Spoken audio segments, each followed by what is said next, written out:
Қайырлы күн достар.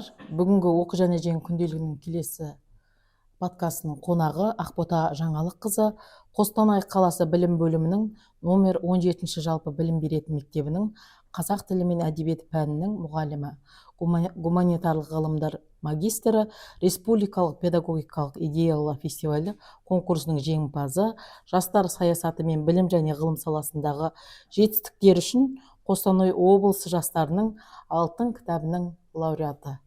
Енді басыңызда осыншама бір жақсы биіктерге жетіп үлгерген екенсіз. Енді Ақбота ханым, жалпы біздің подкастымызға қош келдіңіз. Жалпы қазіргі таңда сіз жасанды интеллектпен айналысып жүрсіз. Көптің қызығушылығын бұл тудырып жатыр. Жалпы бұл идея қайдан келді сізге? Бұл идея негізі осы көркем шығарманы орта мектептерде оқыту мәселесін шешу жағдайында туындады. Өзім мектепте қазақ тілі мен әдебиеті пәнінен сабақ беремін, 10 жылдан асты. Дәл осы жерде біздің аудиториямызда мынандай мәселе, яғни жалпы көркем шығарманы аз уақыттың ішінде қалай түсіндіріп шығу керек. Берілетін сағат саны әрбір тақырыпқа 4-5 тақырыптан, сол себепті қалай оқыту керек, нені оқытуымыз керек деген мәселені шешу мақсатында осы жасанды интеллектке қызыға бастадым. Әрине, бүгінгі күні жасанды интеллект мұғалімді алмастыра алмайды, бірақ дегенмен де бұл құрал ретінде бізге жақсы көмекші бола алады. Мұнда оқушыларымыз отыр, көрсете отырайық. Ақбота апайдың жасап жатқан комикстары қандай керек? Бүгінгі күні, яғни осы көркем шығарманы оқытуда ChatGPT жасанды интеллект бойынша осындай комикстар салып қызығып жүрмін өзім. Жалпы 4-5 сағаттың ішінде балалар жалпы үлкен шығарманы, көлемді шығармаларды түсініп кетіп жатыр. Мен жұмыс жасайтын мектеп, аралас мектеп. Тіпті былтырғы жылы менің оқушыларым Марк деген оқушым болды. Ой, анау қозы, анау баян деп бірден олардың көзбен үйренеді. Көзбен үйренеді. Қазіргі балалардың көпшілігі визуал десек те болады. Сол себепті балаларға мынау қабылдау жағынан өте жақсы. Қандай керемет, өзімде қарап қызығып отырмын. Бұл жобаны жалпы балабақшаға енгізуге бола ма жалпы? Әрине, бірақ міндетті түрде біз кітап оқыту жағынан қалып қоймауымыз керек. Міндетті түрде өзіміз кішкентай кезімізден бастап кітаптың иісін иіскеп өстік, яғни кітапты көзбен көріп оқып өстік. Сол себепті мына отырған жастарға айтарым, жалпы кітап оқу керек міндетті түрде, бірақ қабылдау жағынан келген кезінде бұл комикстардың мынау аз уақыттың ішінде көркем шығарманың жалпы мазмұнын түсінуде комикс жақсы қолданылады. Балабақшаға әрине енгізуге болады, себебі визуалды түрде бұл өте жағымды және тез ұғынуға пайдалы. Қандай керемет, Мына мысалы қарап отырсаңыздар, мынау Жамалдың кішкентай кезі, ең соңында аяқталуына дейін осы суреттер арқылы барлық көркем шығарма бір ғана осы А3 форматына сыйып кетіп отыр. Біздің кезімізде бұндай болған жоқ.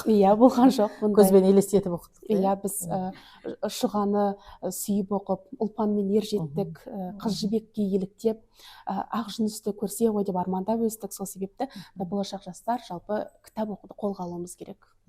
Қазіргі жастар бақытты ғой, жалпы мынандай нәрсені елестетіп, біз енді санамызда елестеттік. Жалпы өзіңіз айтып отырсыз, енді кітапты иіскеп өстік деп, шынымен біз майдың жаңағы шамның жарығымен көзіміздің майын тамызып, сондай бір еліктеп оқып өстік қой. Мысалы Ғабит Мүсіреповті, Ғабиден Мұстафинді, жалпы проза, повесть жазатын үлкен романдарды оқып өстік енді біздің заманда. Жалпы біздің Лев Толстой атындағы ғылыми әмбебап кітапхананың сіз оқырманы екенсіз тұрақты 10 жылдан бері. Жалпы қандай кітаптардың, енді 10 жылдың ішінде оқыған кітаптарыңыздың бәрін айта алмассыз, бірақ қандай кітаптарды жастарға оқуға кеңес бересіз? Жалпы енді бөлінеді ғой жас-жасына. Міндетті түрде жалпы мынау жаңағы комикс туралы айтып жатырмыз ғой. Көп жағдайда біз білім әлемдік деңгейде болса, білім әлемдік деңгейде, ал тәрбие ұлттық деңгейде болғаны жөн. Қарап отырсаңыздар, мынау Жамалдың өзінің көзін қара қылып салып, ұлттық нақышта болуына баса назар аударудамын. Сол себепті қазақ балалары әрқашан кітап оқып, сауаттылық деңгейлері жоғары болса, әрине болашақта өздерінің жетер жетістіктері көп болады деген сенімдемін. Біз әрине өзіміз 2009 жылдан бастап осы Қостанай мемлекеттік педагогикалық институтына оқуға түскеннен бастап сіздермен бірге өсіп келе жатырмын. Оның өзіне 10 жылдан асып уақыт өтіп кетті. Студенттік кезде біз әрине тапсырманы орындау мақсатында ғана шығармаларды оқысақ, кейін уақыт өте келе осы өмір ағымына байланысты қандай шығармалар, жаңашыл қандай шығармалар бар деген ізденісте болдық. Ал бүгінгі күні педагогикалық еңбек жолыма байланысты көптеген конкурстар өтіп жатады. Сол конкурстарға оқушыны дайындау, ғылыми жобаға, зерттеу жұмыстарына дайындау мақсатында барлық мынау авторефераттар болсын, кандидаттық диссертациялар болсын, бүкіл кітап, ілім, білім, ғылым осы Лев Толстой атындағы кітапханада десем қателеспеймін. Рахмет. Жалпы айтып жатырмыз ғой, мысалы кітапханашы болсын, ол мектепте жүрген педагог болсын, ол біз бәрібір сол біздің мамандығымыз, біз оны оқымай қоймаймыз. Ал бүгінгі мына отырған жас өрендерге қандай кеңес бересіз? Жалпы кітап оқудың лайфхактары дейді ғой. Біреудің энергиясы кітап оқуға жетпей жатады, біреу уақытым жоқ деп жатады. Соған бір жас балаларға бір ақыл кеңес бере кетесіз. Уақыт жетпеу деген бұл жай ғана сылтау. Бұған негізі қажеттілік керек. Қоғамда қажеттілік болған кезде ғана бізде қазақ тілінде деңгей көтеріледі, кітап оқудың да қажеттілігі көтерілер еді. Бірақ мына сіздердің өткізіп жатқан осы оқы және жең конкурсының аясында оқушылар үлкен ұлы мақсаттарға жете алады деген сөзсіз.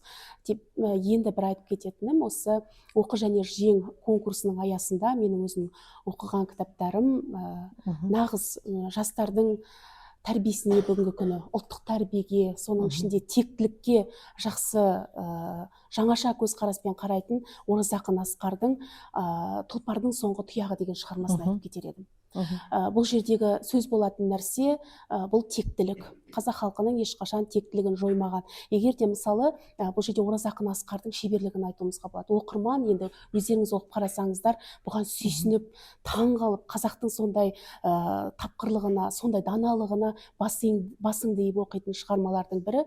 Енді қарасаңыздар, мынау егер де мынау ақынның шеберлігі, жазушының шеберлігі бұл жерде, Оразақын Асқардың шеберлігін ерекше атауымыз керек. Егер де бәйге торыны сол жерде жай ғана құлынды болды, құлыны өлді, не болмаса мынау жылқының өзі өліп қалды деген нәрсемен аяқтайтын болса, бұл шығарма басқаша болар еді. Жоқ, бұл жерде Оразақын Асқардың шеберлігі сол, ол яғни жылқыдан құлынды туғызып, яғни қазақтан бәрібір текті ұрпақ туады дегенді.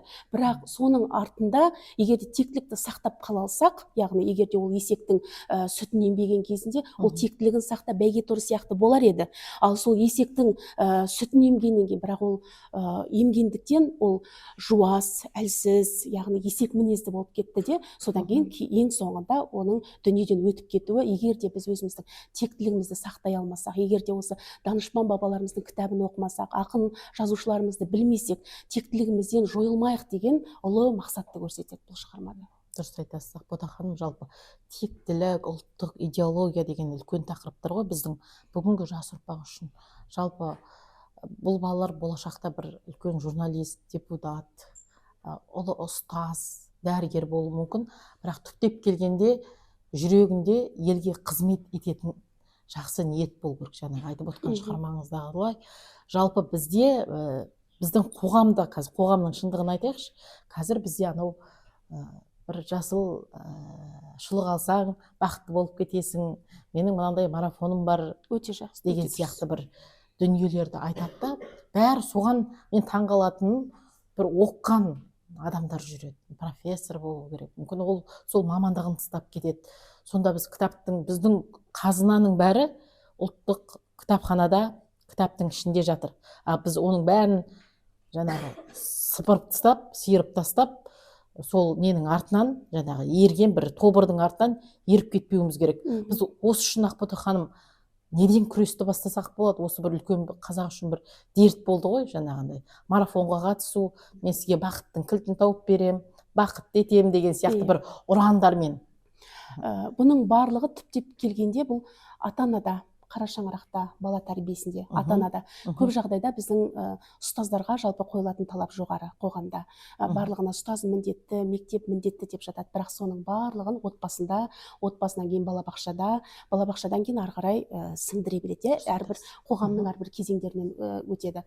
Енді мына бақыттың кілтін іздеудің қажеті жоқ. ол сіздердің мына сізбен біздің осы жерде отырғанымыз. Кезінде Мағжан атамыз не деп айтып кетіп еді? Арыстандай айбатты, жолбарыстай қайратты, қырандай күшті қанатты мен жастарға сенемін деп айтып кеткен болатын. Мына жастар деп отырғаным сіздер мен біздер. Бүгінгі күні біз қоғамды құрушылармыз. Және мынау Финляндия ақыл гүлдер өлкесі деген керемет кітап оқып едім кезінде. Сонда қоғамды құрушылар біз Финляндия елін қалай мықты мемлекетке айналдыруымыз керек деген сұрақ төңірегінде белгілі бір кейіпкер соны іздей бастайды. Ол құрылысшылармен де, ол ұстаздармен де, депутаттармен де, яғни мемлекет басқармасында барлығымен іс-әрекет жасайды. Бірақ соңғы түптеп келген кезінде қоғамның негізін құрушы біз, және сол қоғамға біз адал қызмет етуіміз керек деген мынау түйін жасайды. Енді жаңағы тақырыпқа оралатын болсақ, бақыттың кілтін табу, жасыл нәски сатып алу деген нәрсенің барлығы ол дұрыс нәрсе емес, дұрыс дүние емес. Бұл жай ғана көзбояушылық, өз-өзімізді алдау. Жалпы мен әкем жиі айтады, бұл не деген батпан құйрық деп. Шынымен де, расымен бұл тегін дүние ешқашан бізге бақыт әкелмейді. Таза еңбек, адал білім, мықты білім, фундаменталды білім, яғни бізге бақыт әкелетін сол. Сондықтан да бұның білімді қайдан аламыз? Біз кітаптан аламыз. Бүгінгі күні сіздер мен біздер пайдаланып отырған жасыратыны жоқ. Жасанды интеллект деп айтамыз, ғаламтор деп айтамыз, Google, Яндекс деген сайттар, оның барлығы жай ғана уақытша. Бұл жердегі ақпараттардың барлығында не дұрыс екені, не бұрыс екендігіне біз жақсылап барып, көз жеткізіп барып қана анық-қанығына жетуіміз керек. Сондықтан да мен көп жағдайда ізденген кезінде мен міндетті түрде кітаптан іздеп табам, міндетті түрде ғалымдардың еңбектерінен іздеп табам. Сол себепті сіздерге де айтар кеңесім, міндетті түрде сіздер кітап оқыңыздар, және барлық бақыттың да байлықтың да кілтін тек қана білімнен табасыздар. Дұрыс айтасыз, және осы кітап оқу керек деген жастарға жарнама жасап отырмыз ғой. Жалпы егер тиктокты көп қарайтын, желіні көп қарайтын болса, оның ішінде де біз ағартушылық жолда жүрген тұлғаларды танимыз ба? Мысалы, Әлия Әшім. Өте жақсы. Әлия Әшім өзінің жаңағы қай ақын, мысалы, жарлары қай жерде жерленді, олар қандай қиындық көрді, үш биіміз қай жерде жатыр деген сияқты. Сосын Елдос Тоқтарбай, мысалы, керемет дүниелерді айтып жүрген бауырымыз. Санжар Керімбай ағамыз, ол кісінің бір подкастын тыңдасаңыз, бүкіл дүниеңіз қопарылып, мен не істеп жүрмін деп өмірден түңіліп кетесіз. Және Назгүл Қожабек деген жаңағы журналист апайымыз бар, жалпы тілмен күресіп жүрген, тілдің тазалығы үшін.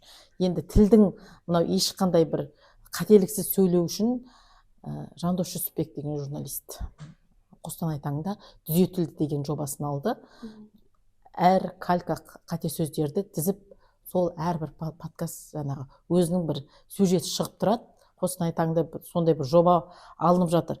Жалпы біздің Қостанайда талантты, елге қызмет етіп жүрген азаматтар бар. Енді өзіңіздің үзеңгілестеріңіз, замандастарыңыз кімді мақтан етіп айта аласыз? Жалпы ондай кісілер көп. Жалпы қоғамды жасаушылар, қоғамды құрушылар, қоғамға адал еңбек етушілер, қай жағынан, білім жағынан да, құндылық жағынан да ауыз толтырып айта алатындай өзімнің замандастарым өте көп, және мен олармен мақтанамын. Мысалы, өзімнің әріптесім Айдана Жұмабаева, 17-ші мектепте Қазақстан тарих пәні мұғалімі, Олжас Дүйсеков, мынау ішкі саясат басқармасында, одан кейін Ерлан Әбіл, Қарабалық ауданында, Сәрсенбеков Данияр, мысалы, Федоров ауданында, Эльвира Жұмабек өзінің аудармасымен алға шығып жүрген, Жансая Қожахмет Астана телеарнасынан өзіміз көріп жүрген, осындай үзеңгілес қатарластар өте көп, және осы қоғамға адал қызмет ету жолында жүрген азаматтар мен азаматшалар, жанымда жүрген жақсы жандар бар екендігіне мен өте қуанамын. Енді түптеп айтып келгенде, жалпы өзіміздің Қостанай өңірінен болсын, жалпы қазақтың әр түкпірінен болсын, жастардың шығуына қуанамыз. Және өзіңіздің осы жерде отырған шәкірттерде кейін осы Ақбота апай сияқты білімді ізденімпаз болсам деп армандап отырған шығар. Жалпы бізде енді өзіміздің де жаңағы қатарластарымыздың арасында, мысалы, біз өз қоғамда жалпы шынын айтқанда анау бір үйін шашып қойып үйін жинайтын әйелдер көп та. Айналысатын нәрсесі жоқ. Ол бұрын біздің қазақы тәрбиеде ол біздің жаңағы бір қоқым-соқым заттарымызды көрсетудің өзі ұят деп анамыз тәрбиеледі. Қазір қазақ қыздарына бір үлкен өзгеріс керек сияқты. Мысалы, Астанада Айжан Табарак деген ақын құрбым бар. Ол қыз қаламгер сайтын басқарады. Сол арқылы контент жасайды. Ақын қыз бұрын экономика факультетін бітірген ақын, бірақ сол қаламгер сайт арқылы үлкен өзін көрсетіп отыр да, әдебиетті жарнамалап, қазақ ақындарын жарнамалап, Ажар Ерболған деген құрбым бар. Ол қыз да жаңағы мынау үлкен бір ұйым ашып алған, жаңағы орталық. Сода балаларға жаңағындай журналистикаға дайындайды балаларды. Үлкен бір пиар жұмыстар бар ғой, жарнамалық. Сондай бір жұмыстармен айналысып жүр. Қарап отырсаңыз, өте бір білімді, заманауи және сауатты жастар. Жалпы кейде сіз екеуміз де өзіміздің ортамызбен мақтанып отырмыз. Яғни адамды орта тәрбиелейді. Балалар енді орталарың қандай, сондай болып өсесіңдер. Айналарыңдағы досың қандай, адамды досына қарап таны дейді. Сондықтан қазір ата-ананың дұрыс айтып отырсыз, бүкіл жауапкершіліктің бәрін ұстазға артып қойды ғой қазір. Бірақ ең бірінші жауапкершілік ата-анада. Екінші қоғам тәрбиелейді деп ойлаймын адамды. Жалпы енді Ақбота ханым, бүгінгі подкастымызға келіп, ақ тілегіңізді, өзіңіздің адал бір ойыңызды білдіріп, оқырманға өзіңіздің жолыңызды көрсетіп отқаныңызға рахмет. Жалпы бізде енді мынау Қостанай өңірінде қайта-қайта әр подкаст сайын айтамын, бір мәдени үлкен майдан жүріп жатыр. Жалпы Қостанай облысының әкімдігімен және оқу және жең үлкен сайыс басталды былтырдан бері. Былтыр енді 10 мың адам қатысса, қазір 8 мың адам қатысып жатыр. Оның ішінде 3,5 мың тесттен өтіп тұр. Оның ішінде әлі де іріктеле түседі. Кім оза шабады, сол адам алады ғой. 3,5 мың адамның ішінде 4-5 адам оза шауы керек. Енді өзіңізде сол комиссия, кітап таңдау бойынша комиссияның мүшесісіз. Жалпы кітап таңдап, жексенбі күні кітапханаға келіп, ол да бір үлкен уақытты, қажеттілікті талап етеді.